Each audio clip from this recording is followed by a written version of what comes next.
Hi, I'm Perry Atkinson, General Manager here at theDove. Hey, check out our other videos and check out our website at thedove.us.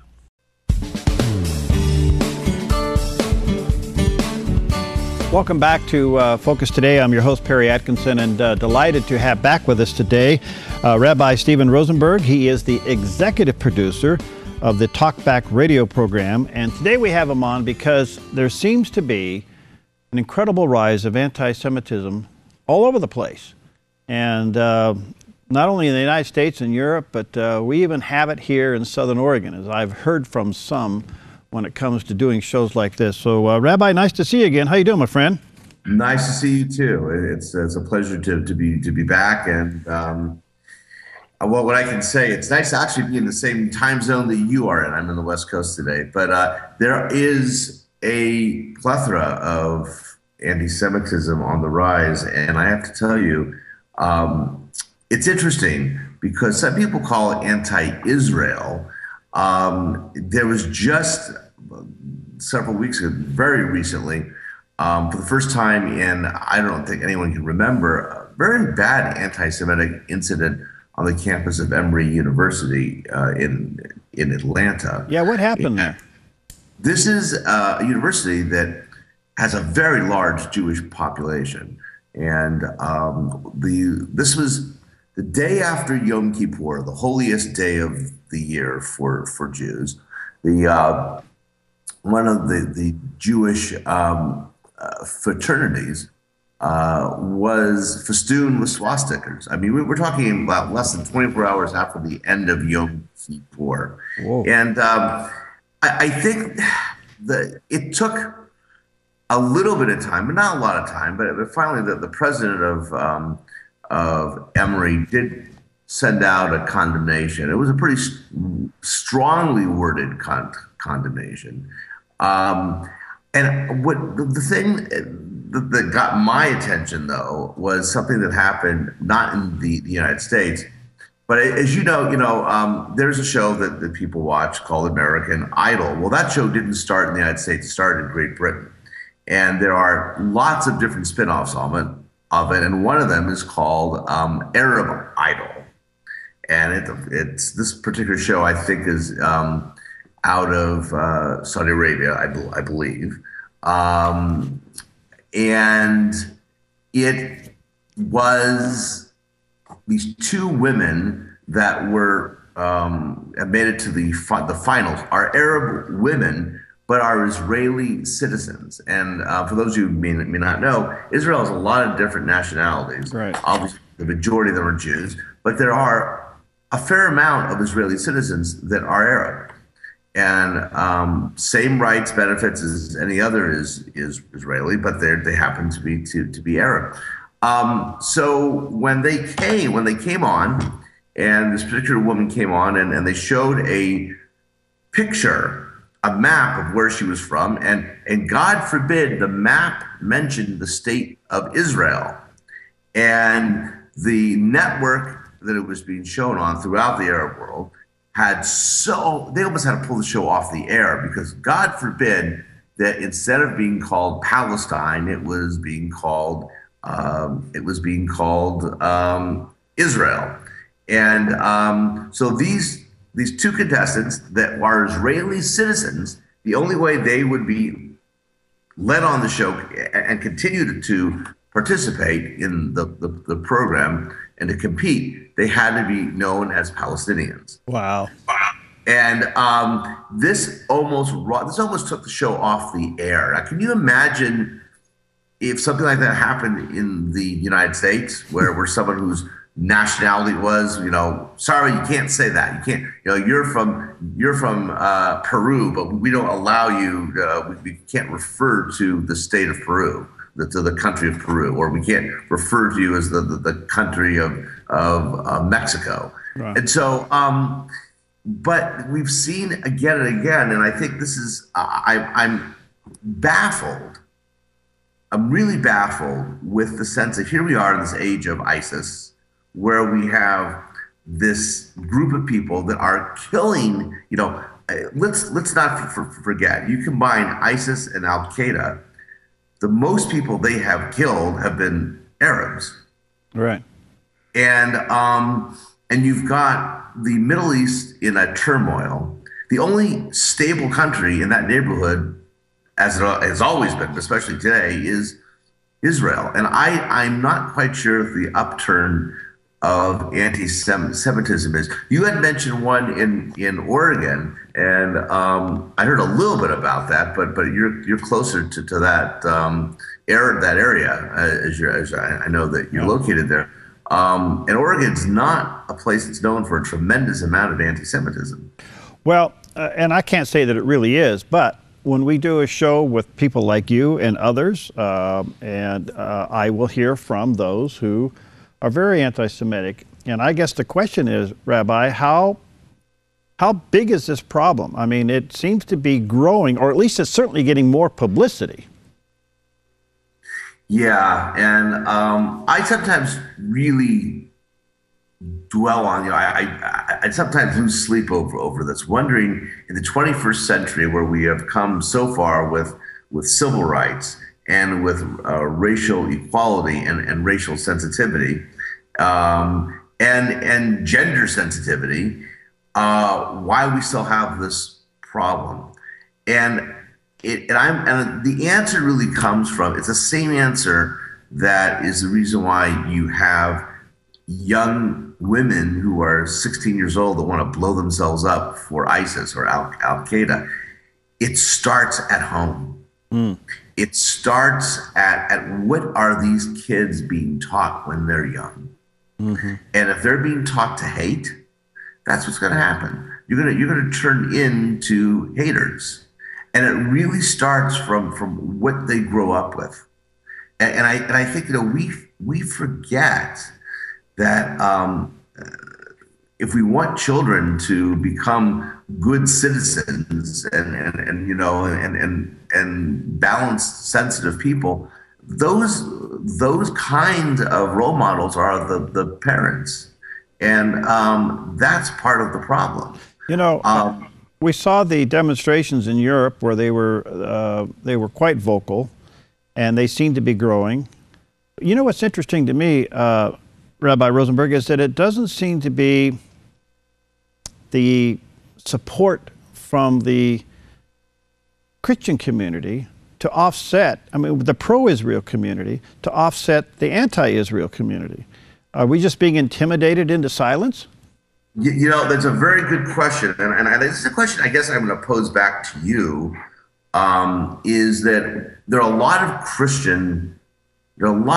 churches that are extremely pro-Israel, extremely generous with respect to donations and everything else. And a lot of it has to do, I understand, with their individual theology. But do you find, as a good question for you, I guess, do you find that these churches that are pro-Israel tend to be pro-Jewish? Very different sentiment. Boy, a great question. I can't speak for them, but it appears they probably are not in some ways. But there's something missing in the argument where we'll talk about it over the pulpits, but we won't show it in the streets. And here, and this is a real problem, especially, what you have in France. I mean, you've had synagogue bombings and defacings, right, and you've had Orthodox Jews being assaulted. And while you have had condemnation from the French government, I've heard nothing from the Christian community. Other than you've had a few statements from the Pope, but that's about it. And I think the same thing here. We've had several anti-Semitic incidents in the United States over the last year or two that have been pretty virulent,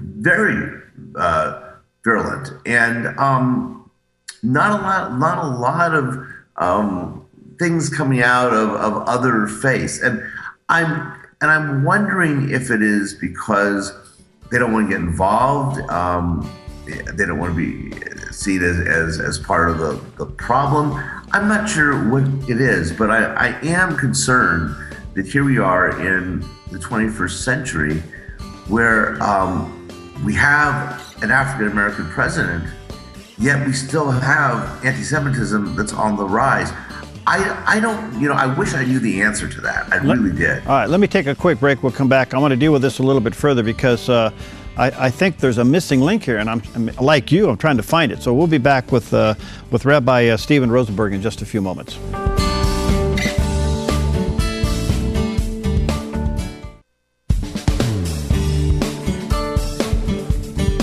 Okay, we're back, and honored as always to have with us Rabbi Steven Rosenberg. He's the executive producer of TalkBack radio program, and today we're talking to him about the rise of anti-Semitism. By the way, Rabbi, how can people correspond with you?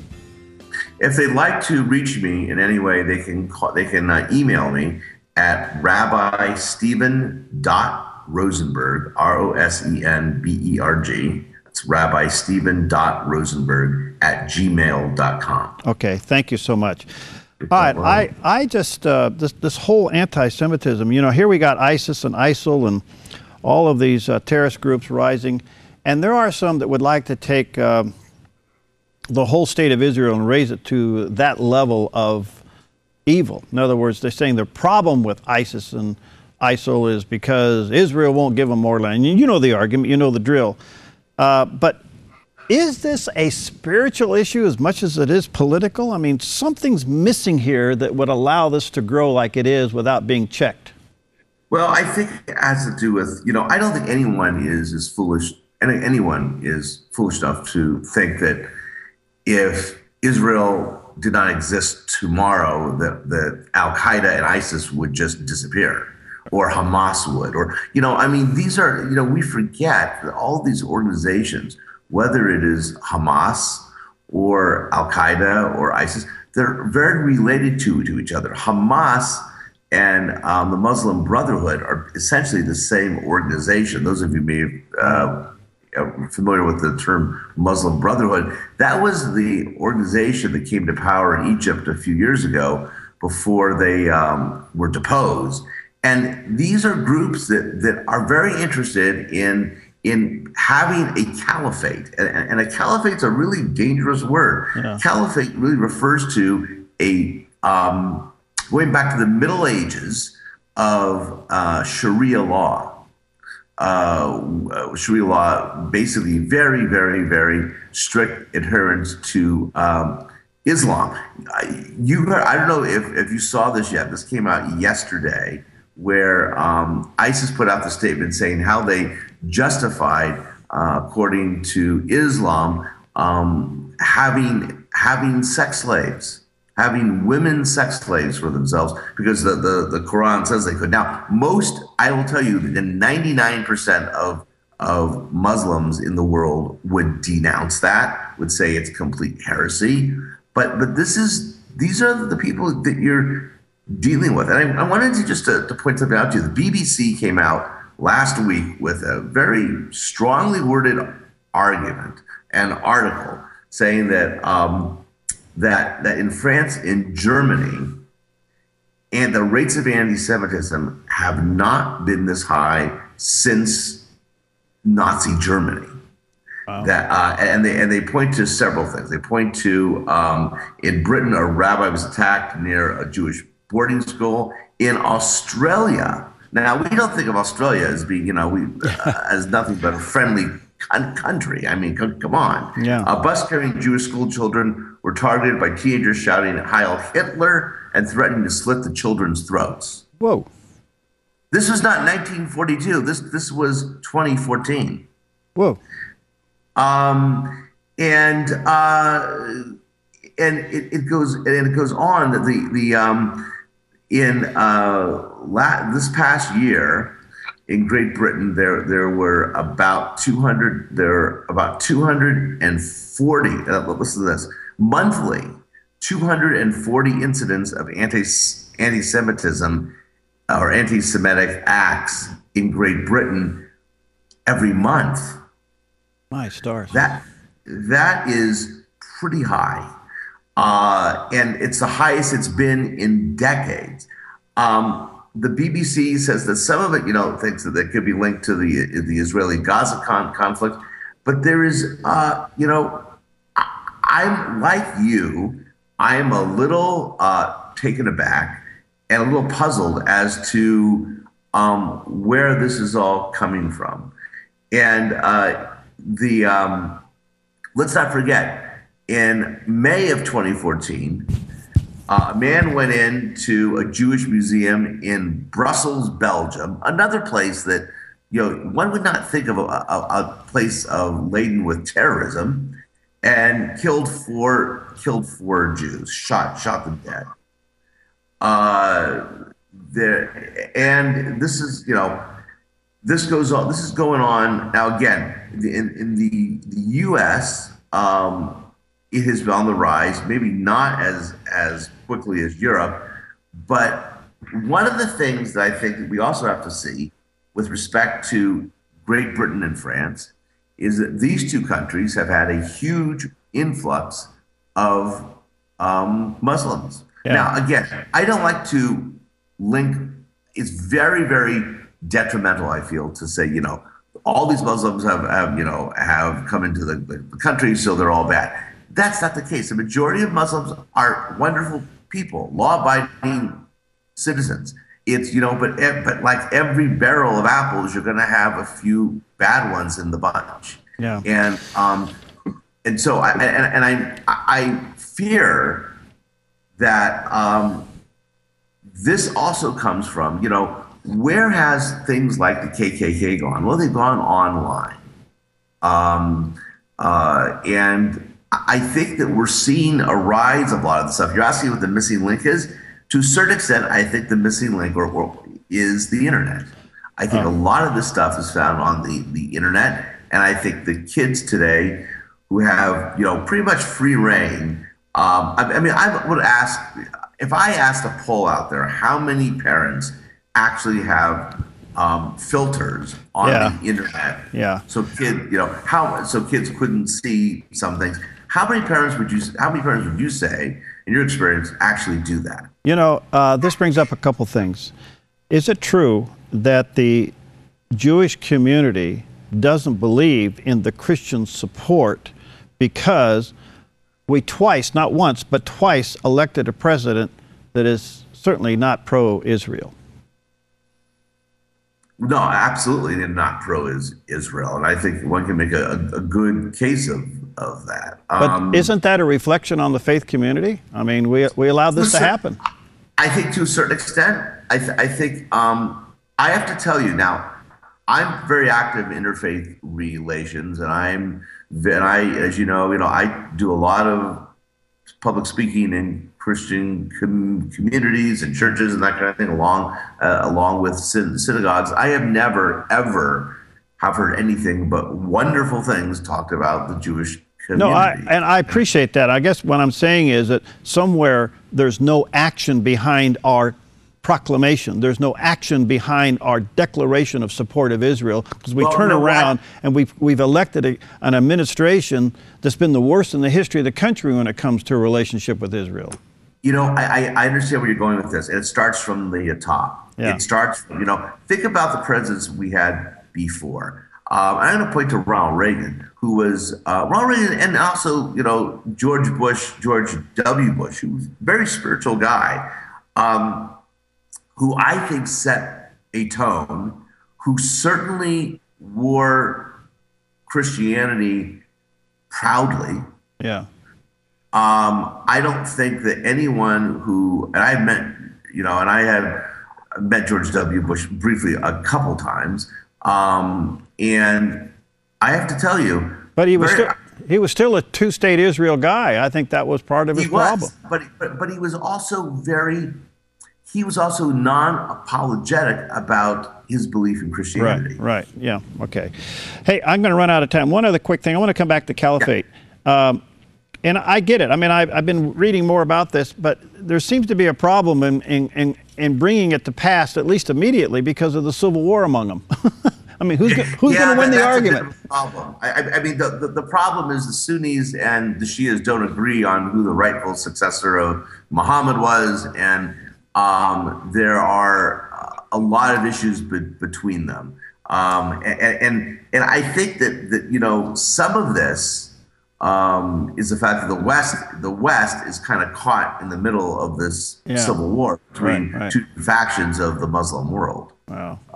But I do believe, really strongly, and it's important that we understand, that, and I have to tell you, and it's important that I make this point, that for the most part, I have to tell you that for, the support for Judaism among Christians, that I have always been around have been very, very strong. This anti-Semitism, there's not one Christian that I believe who is what I consider to be, a true Christian that would ever support anti-Semitism. Right, right. Well, we have a problem within in Christianity right now, and it's replacement theology. You may be following that. Yeah. And I think that's sparring some of this anti-Semitism because their argument just isn't complete, and it certainly isn't biblical. But nonetheless, it is a growing part of this problem. Rabbi, thank you. You're an inspiration. Thanks for what you do, and keep up the good work. Look forward to having you back often. And this is very interesting because I don't know where it's all going to go. God only knows, but it's not healthy. I can tell you that. You agree with that? Absolutely. It's a road that I don't want to see the conclusion to, and I think we need to get off this path as quickly as we can. All right. If you want to correspond with Rabbi Rosenberg, it's rabbi.rosenberg, or Stephen, Rabbi Steven.rosenberg@gmail.com. Did you get that? That's Rabbi Steven.rosenberg@gmail.com. Thanks, my friend. Good to see you again. Always. My pleasure. All right. Blessings. All right. We'll see you next time on Focus Today.